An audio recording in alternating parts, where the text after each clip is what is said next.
without doubts, I think it's by far the best league in the world. How dare you score like that in the Premier League? Mission accomplished in the Premier League. The American Scouser. Hello, everyone, and welcome to another edition of the ASTV Premier League show. I'm your host, Callie. I'm coming to you on this Eclipse Monday. I promise there will only be about 5 more references to the stupid eclipse during this program. But someone who will not take a total eclipse of my heart, Mr. Paul Bickler, on this Monday. How are you, my friend? Oh, I don't know. We're here. Like we were talking about, it's been a day. It's been a day. I'm right with you where I am. I'm good with the solar stuff or whatever happened. I don't know. Glad to be here and glad it's not the end of the world because I heard some of that stuff too. Yeah, I mean the world was ending. It was Y2K all over again. We had we did have an earthquake up here in the Northeast, which was kind of crazy. Like earlier in the week, I think it was Friday. I was sitting in a coffee shop. I think it was Friday, maybe Thursday. I'm sitting in a coffee shop, just hanging out. And I literally felt like the booth I was sitting in shake, and I thought to myself, what the hell was that? But there's this big counter right behind me with a whole bunch of like pretentious people's like coffee and food to go. So I just assumed some overweight person bumped into it and moved my booth. And that was what was going on. And then I got in my car an hour later and I realized I'm just a dick who is blaming the pretentious to go order coffee person on their app for bumping into the thing and bumping my table when really it was an earthquake. But that basically sets up a good way to talk about the weekend, because I feel like this weekend was a little bit of an annoyance.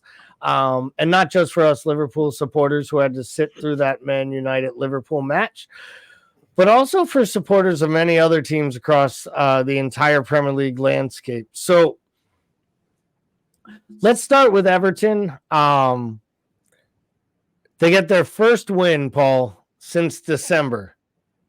And how did they get to wake up this morning? They got to find out that they basically drew because the league took 2 more points away from them.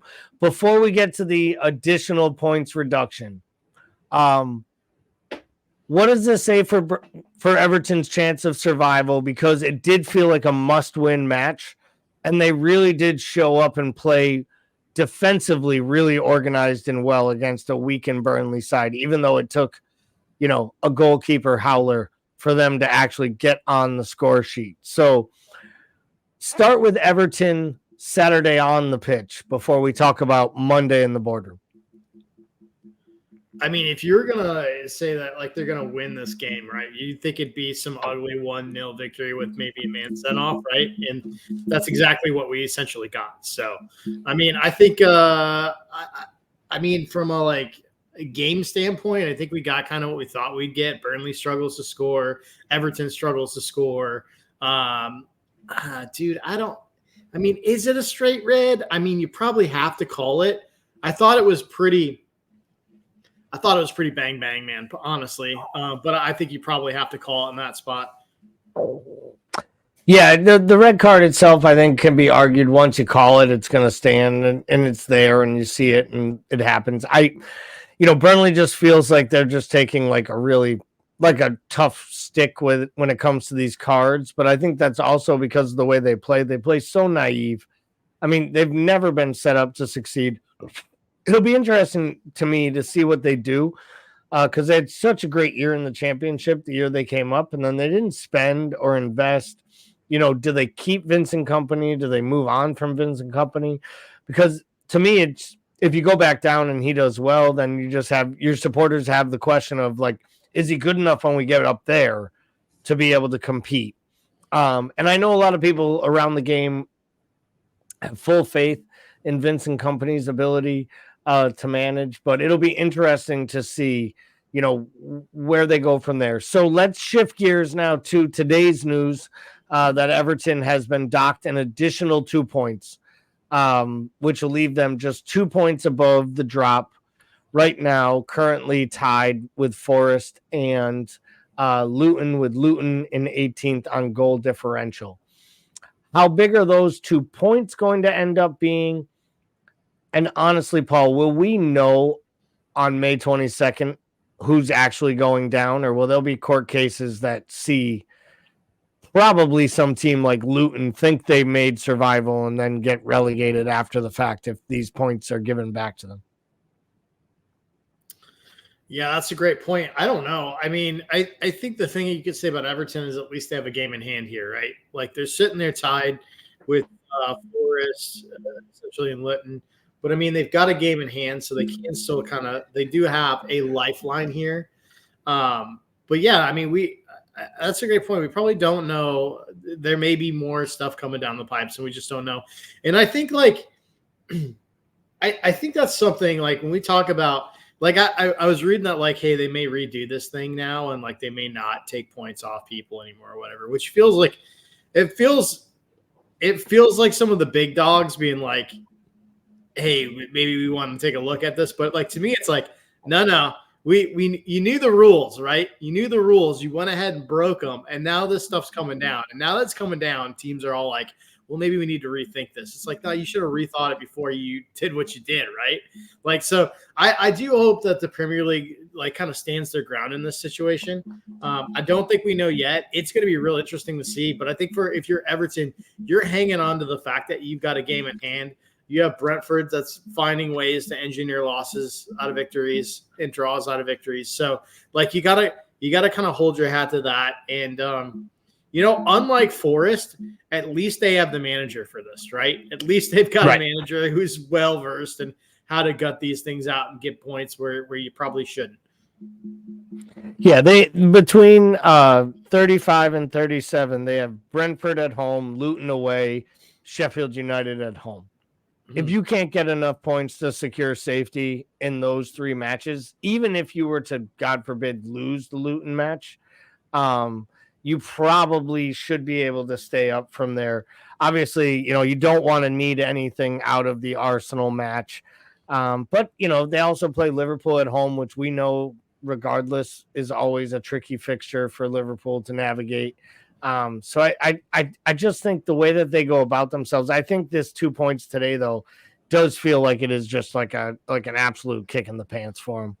I know I would be frustrated other than the fact that I woke up this morning an Everton supporter. I'd be extra frustrated if you took 2 points away from me coming off a weekend. I finally felt like we won. They hadn't gotten a win in 2024. And then you take 2 points away from them on the Monday following it. It's just brutal. But hey, they're thinking about getting rid of this type of rule and not taking points away from teams in the future. So there's that. West Ham versus Wolves. Crazy match here. Wolves go up 1-0. Only to then on a penalty, Ryan Aït-Nouri gets taken down in the box. Sarabia, however you pronounce it, steps up, drills the penalty. West Ham go on. Level eventually, and then take the lead and have the goal chalked off for a really, really weak foul in the box. Like maybe one of the weakest fouls I've ever seen on a big, strong, burly central defender. Later in the match, VAR jumps back in extra time and helps West Ham get their go-ahead goal with or uphold their goal when Wolves scores. And there's just a crazy kind of offside call. I haven't seen a single person say that this offside should have stood. Did you see this play? And if you did, what say you, former striker? Yeah, I did see it. I just don't know why we're so insistent on taking the best game in the world and taking goals out of it, right? Like, I don't like – I've never seen a sport try to off itself since baseball just came around and decided it wasn't going to change a rule for 300 years unless it's something that dramatically makes the game less fun. Like I don't understand what we're doing here. My thought is like the process of offsides was always right. The whole idea behind offsides is always the level of playing field so the attacker doesn't have an unfair advantage, right? And like we get caught up in these like millimeters. Still think the Dutch league does it the best, where they have like the 3 millimeter like thick line and it's got to be over the entire line for it to be offsides. I still think that makes a lot more sense. You kind of like still have all the excitement of the game without like sitting here going down to a razor wire and having these thin lines drawn across a screen in a matter of which, is not transparent. And so I don't know. I don't get it. I really don't get it. I don't understand. Like I said, at the end of the day, I just do not understand why we take the best game in the world and find a way to take goals out of it. Yeah, it made no sense to me either. These subjective offsides decisions going back to VAR as well. Players being in line of sight of keepers and players, creating an advantage for defenders when they're not even involved in the play. Like, just doesn't even. I mean, this one was so bad. The West Ham, I think Fabianski after the match was like, I have no idea why they chalked the goal off, but I'll take it. Like, that was like his direct quote. Like, I think the goal should have stood. Now Gary O'Neill can cry and scream bloody murder until he's blue in the face. If they don't chalk the second goal off for West Ham, then they're up even earlier in the match, and who knows where it goes from there. So, yeah, I think sometimes these guys get so caught up in the one bad call that goes against them at the end of the match, and it happens with Jurgen as well. They forget about the 3 that went their way throughout the match, even if that was a bad VAR decision in itself. So let's go to a different match here on the weekend. Also had quite a bit of excitement in it. Was the Villa and Brentford match. A 6-goal thriller. Villa ran out to, I think it was a 2-0 lead, and then Brentford stormed ahead to take a 3-2 lead in about a 10-minute span, only for Villa to equalize. I ask you this a lot, Paul. This type of result where both sides really need to win that match if they're up. Which one is this one actually more about? Is it more about Brentford finding a way to get a much-needed point on the road against the top half side? Or is it that Villa may not have what it takes to hold on and hold off Spurs for 4th place? Yeah, I mean, I think this is more about Villa because, like, we're always waiting for them to sort of get over that hump, right? And, like, we thought, like, this is the year they're really going to charge it down. It wasn't that long ago we were talking about they could have an outside shot at disrupting the title race, Like, and I just think this is one of those ones, if Villa is going to kick on and be a serious contender down the line, these are the games they have to start, like, consistently getting 3 points from, right? So, I mean, I think when you're sitting here and you're 46 minutes in and you got a 2-goal lead and you turn around and find a way to concede 3 goals to Brentford, like that's all about Villa for me. I mean, credit to Brentford and everything, but like that's more about Villa to me. And I don't know. They've got some interesting. I'll tell you what's interesting is this Rodgers kid that's coming on for Villa. He's got 5 starts in a row now.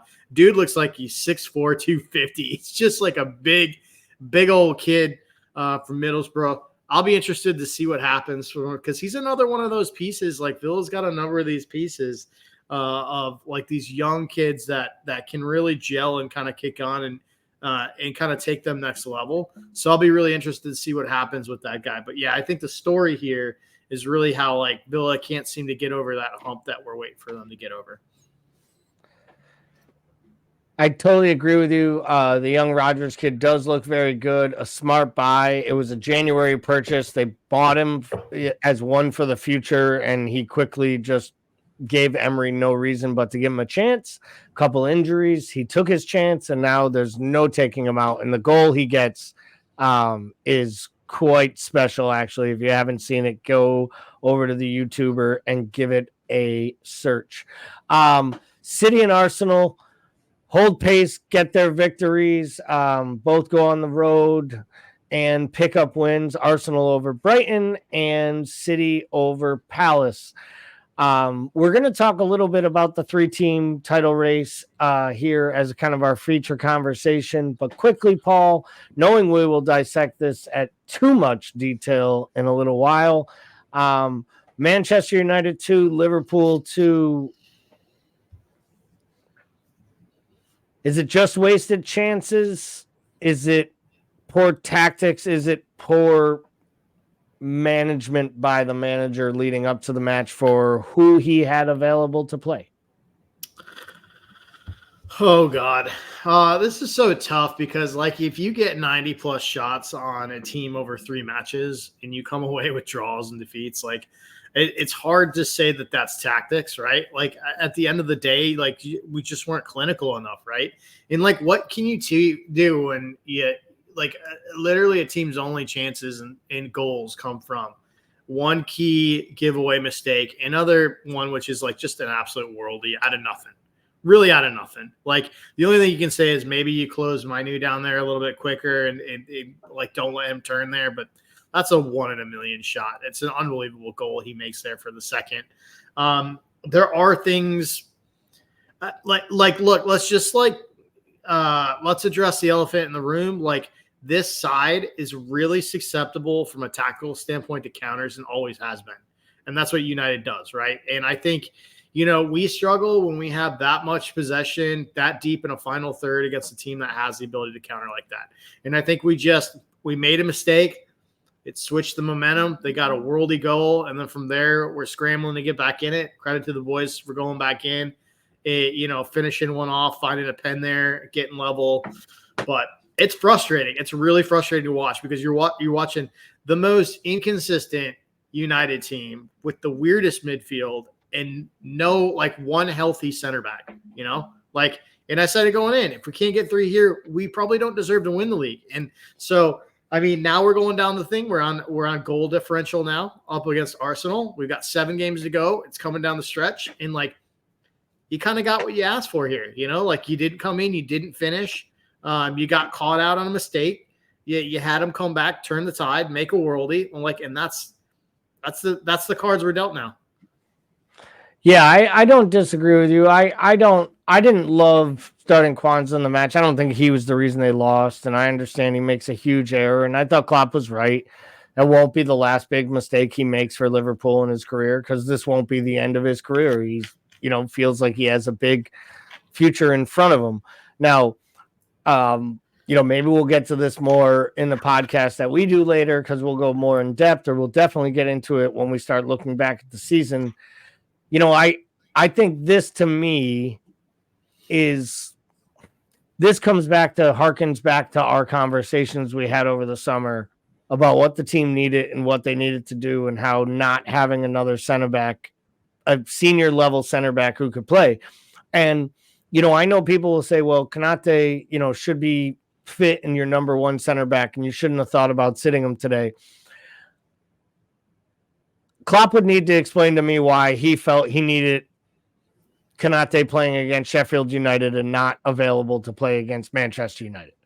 That's on Jurgen Klopp. I joked in the pre-match and made the Ollie McBurney comment, like maybe he wanted the physical presence against like an actual striker that plays that way. But like you would have thought you want him for Højlund. Like it was a tongue-in-cheek comment. I struggle with the idea that you thought he could play and then you just found out late. So therefore, starting him in that match didn't make any sense to me, especially needing him here. Then starting Bradley next to him, I thought put added pressure on both sides of it. It was a little too attack-minded. But to your point, there were so many opportunities. Szoboszlai in the first half, Mo in the first half, Diaz just dribbling around crazy man style in the first half. The Szoboszlai one just gets completely just washed over like all of his big misses have this year.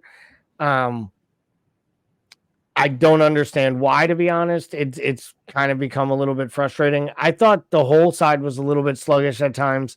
The second half, once they make the big mistake, I just think it was almost then where they dropped their heads. And that's where I struggle with this side. Like they're great when they believe they're coming back. I almost felt like they genuinely were like playing through the motions on Sunday afternoon as if they didn't believe they were going to win that match. And I think all the evidence was in their favor that they weren't going to. And then you get to the second half. And I mean, Mo's miss in the second half, just not even put it on frame. is absolutely criminal. And I'm talking about the one where he's one-on-one with Anana and he doesn't even force him to make a save. And there's two guys in the center of the box. And then Diaz just somehow from 3 yards out kicking the ball over the top. And I understand the ball is coming in, but these are the types of, if you're going to win leagues, these are the types of goals you score. And I just don't feel like they were up for it. I don't think they were up for it on Sunday, and I think United was, and that's just a shame, honestly, for Liverpool to get to this point of the season. And maybe that's just a testament to having the side have some injuries and just being a little too short when it comes to depth overall.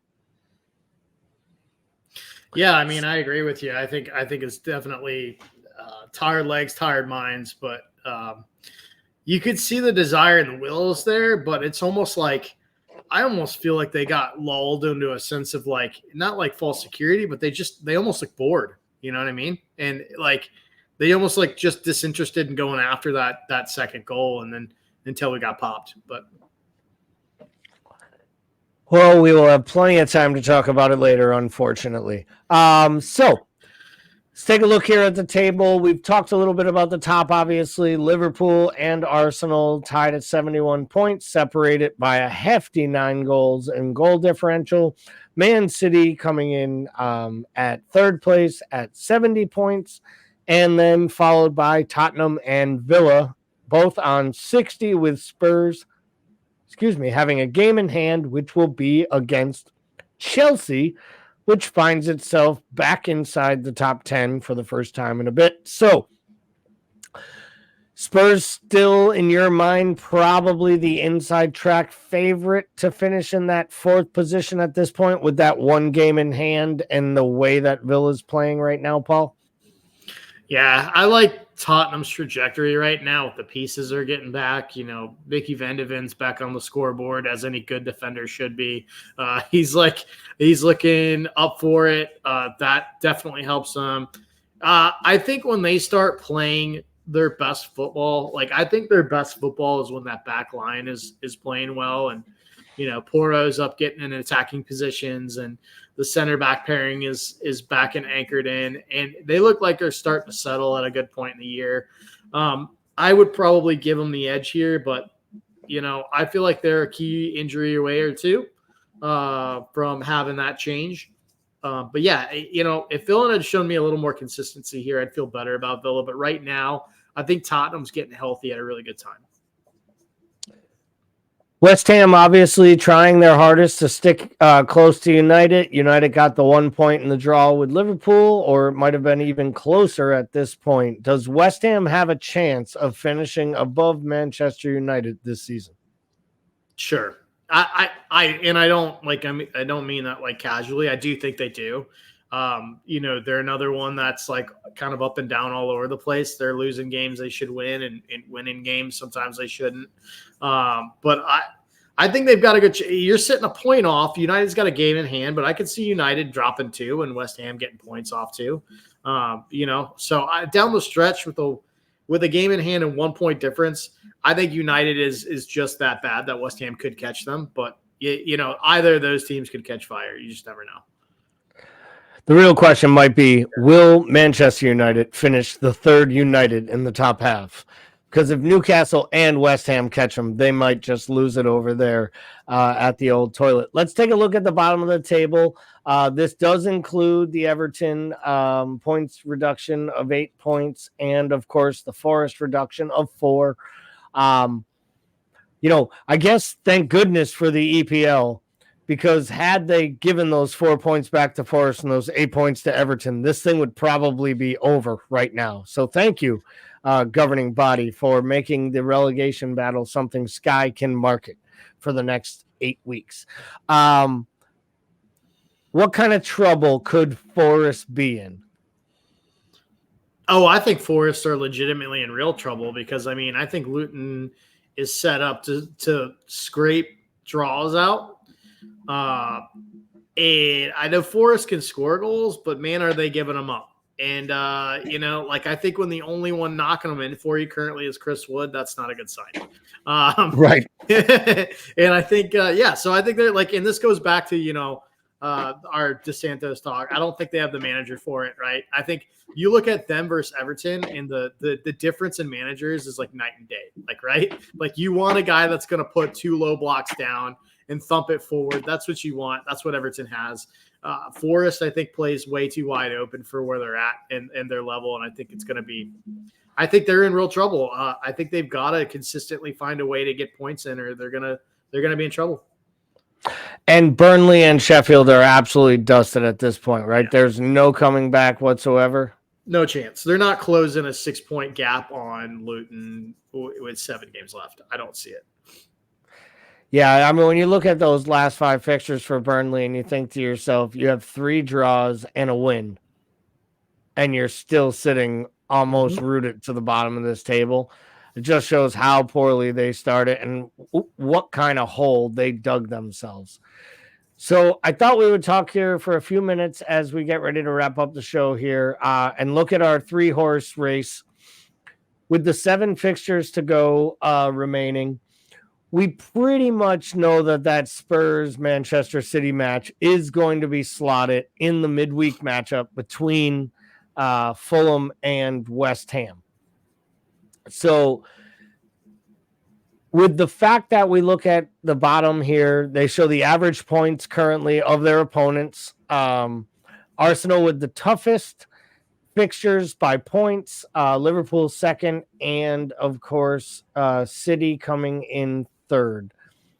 When you look at the fixtures, assessing home, away, the extra matches midweek, who do you feel has the toughest run in here and who has the easiest? And is it reflected by the average points of their opponents? Oh, let's see here. I would say I actually think Arsenal's got a pretty tough run in when you're talking, midweek games and you got 2 in a week and you got to go 2 Spurs and then you got Chelsea at home. I think those are games in just quick succession that can bang you up. I fully expect Spurs to take points off Arsenal. Like, I really do. That's a big rivalry match. I think Spurs are in it to prove something. I could definitely see that. Going and having to play United away is not a good time. Yeah, I think United will be up for that match just like they were up for Liverpool on Sunday. Yeah, and I think, not to say I don't think our run-in is easy by any means. Like, I mean, it's just so hard to tell with these teams. If you're telling me, I kind of feel like City has the easiest run-in personally. That Spurs away as the last game is not a good time. West Ham is going to, is a physical team.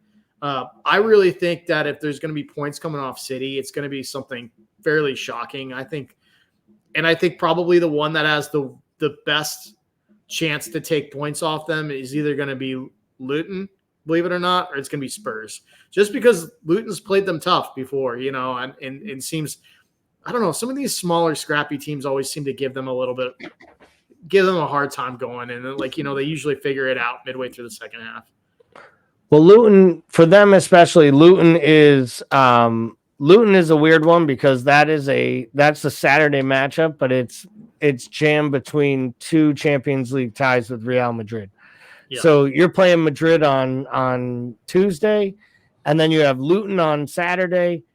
Then you get Madrid again on Wednesday. Then you go to play Chelsea at Wembley on Saturday. A Wednesday, Saturday, you got to play Chelsea in the FA Cup semifinal. And then you get your week off until you play Forest. So I think that could be really interesting. I also think that, as much as Villa's been off the boil, if you don't think that Unai Emery will be up for trying to piss in the Arsenal pot at the Emirates Stadium and stop them from winning a league title after the way they did him dirty, some of those players are still there. Don't kid yourself. I think Unai Emery will be up for that match. And that Villa match is sandwiched around 2 Champions League quarterfinals with Bayern Munich. So, Arsenal's got to go Munich, Villa, Munich, and then turn around and play Wolves away. Like, that's not an easy set of matches. Then they play Chelsea midweek. Then they get Spurs. And the crazy part is, and we talked about this, like, what are we really rooting for? As Liverpool supporters, I think we're rooting for both Manchester City and Arsenal to advance in the Champions League. Because if they advanced in the Champions League, Arsenal's run-in is Munich, Villa, Munich, Wolves, Chelsea, Spurs, City, Bournemouth, City, Man U, Everton. Yeah. Between now and May 22nd. Yeah, that's no good. And I mean, the City one does not roll off like that. It's like Madrid, Luton, Madrid, Chelsea, Forest, Arsenal, Wolves, Arsenal, Fulham, Tottenham, West Ham. But still, that's a lot of matches. Those midweek matches, if Arsenal has to go Chelsea, Spurs, City, Bournemouth, City, Man United, they win 0 trophies. Arsenal literally probably should be rooting for Bayern Munich to show up over 2 legs and take them out of the Champions League, and then they go win the Premier League title. And I will say, if it ends up being Arsenal and City, I will root for Arsenal to win that tie, as much as it pains me, because I just can't take City winning anything else any further along. But I think Liverpool's best chance after the draw on Saturday will be for Arsenal and City to advance, because I don't think this City team or this Arsenal team is deep enough to play the level of emotionally charging matches they'll have to play on Tuesdays and Wednesdays against each other, and then be able to compete on the weekend in the Premier League. Because I think that's where a team like Bournemouth can actually pick you off if you're just completely focused on another team. And you know, Bournemouth and Wolves, both are teams that would be tough in that type of a situation. So really, really interesting. So I asked you this 2 weeks ago, and, you know, yes, you gave me your bet with your heart, but you also gave me your bet with your brain at the time. I ask you today, on April 8th, the day of the eclipse, who wins this Premier League title?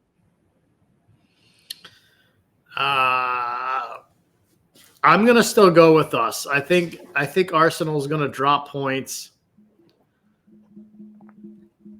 I don't see either City or Arsenal going through this thing and not dropping points somewhere. So, I mean, I still think, you know, it's just going to come down to us being able to consistently finish and kind of like finish out these 7 games here, right?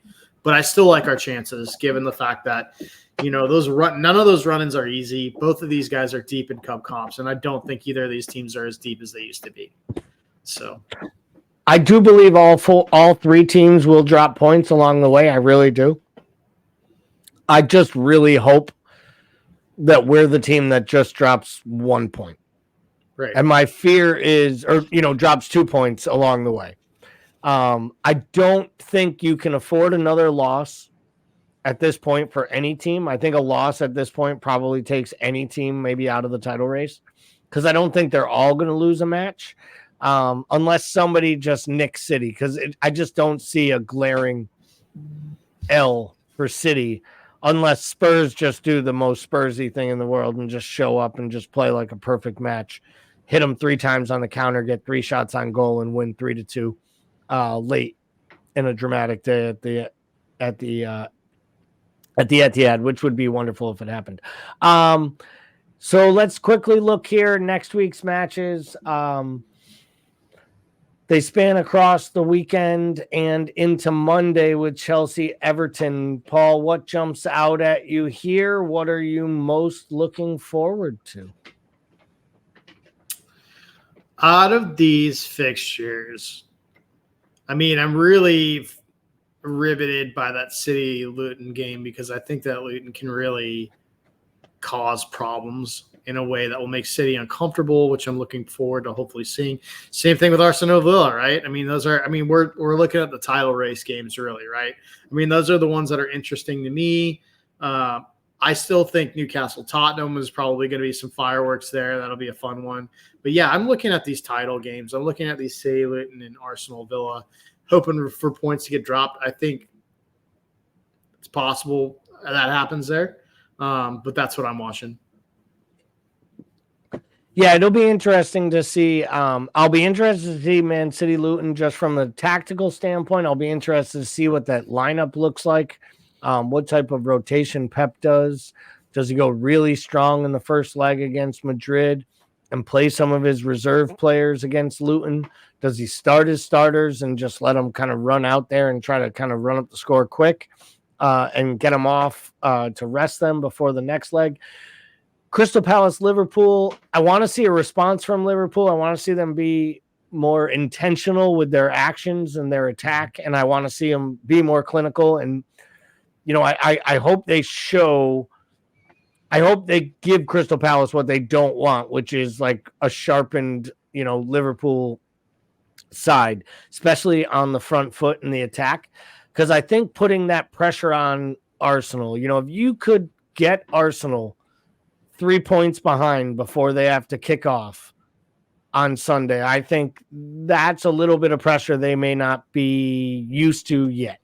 And I'd like to see how they cope with that against a well set up side, hopefully prepared and healthy enough to compete, and see if they aren't able to take something off Arsenal. Because I think if you could put that pressure on them, it could be really interesting to see how they'd respond.